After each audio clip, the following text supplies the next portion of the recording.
Waqala dan bersabda siapa Rasulullah sallallahu alaihi wasallam, Irtanim menjagalah siapa kamu, khomsan pada 5 perkara, qabla khomsin sebelum datangnya 5 perkara. Ini kita supaya menjaga 5 perkara sebelum datangnya yang 5.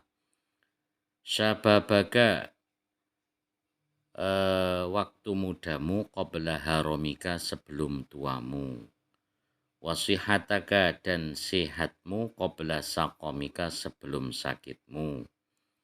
Waghinaka dan kayamu qabla fakrika sebelum miskinmu. Wahayataka dan hidupmu qabla mautika sebelum matimu. Wa faraghoka dan sempatmu qabla syughlika sebelum sempitmu atau sibukmu. Kita supaya menggunakan 5 perkara sebelum datangnya 5. Mumpung masih muda sebelum tua, apa yang bisa dilakukan di waktu muda ini kadang tidak bisa dilakukan setelah tua. Maka mumpung masih muda seperti antum-antum sekalian ini, otaknya masih tajam. Dan ketika menghafal di waktu muda, mencari ilmu di waktu muda, maka itu seperti mengukir di atas batu. Ngukirnya memang agak sulit, tapi hilangnya juga sulit. Tapi kalau tua, ini nggak bisa. Karena tua itu ketika kita menghafal suatu langsung hilang seperti mengukir di atas air. Maka gunakanlah mumpung masih muda, setiap hari tidak ada terlewati kecuali bertambah ilmu. Nah, ini. Sehat sebelum sakitmu. Ketika kita sehat, jangan berangan-angan saya ibadah sungguh-sungguh kalau pas sudah sakit mau mati. Jangan. Karena ketika sakit itu justru makin nggak bisa ngapa-ngapa, makin malas. Nah, itu.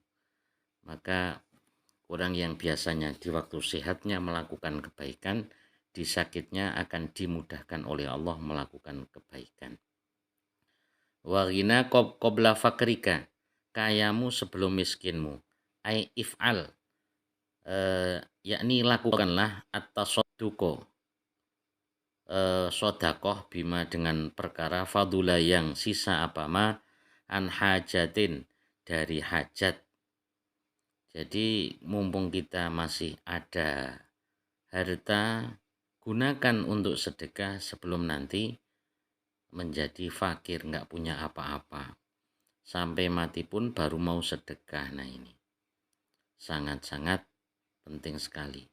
Kemudian gunakan waktu hidupmu sebelum matimu. Apalagi hidup sebelum mati. Ini perkara yang harus dilakukan sebelum mati. Karena banyak sekali dan semua amal yang dilakukan bermanfaat waktu hidup dan tidak ada manfaatnya sama sekali ketika sudah mati. Kalau hidup kita supaya sholat, kalau sudah mati mau sholat nggak ada gunanya. Puasa nggak ada gunanya, ibadah yang lain tidak ada gunanya. Dan ketika sempatmu sebelum sempitmu. Ketika kita banyak waktu longgar, kita gunakan untuk kebaikan sebelum datangnya sibuk kita. Atau kita nggak sempat lagi ketika nyawa sudah di tenggorokan, nggak sempat lagi untuk amal-amal suatu. Ketika dalam kesibukan seperti itu, maka kita akan menyesal. Intinya 5 yang belakang itu adalah dalam penyesalan kalau kita tidak melakukan di 5 yang depan itu.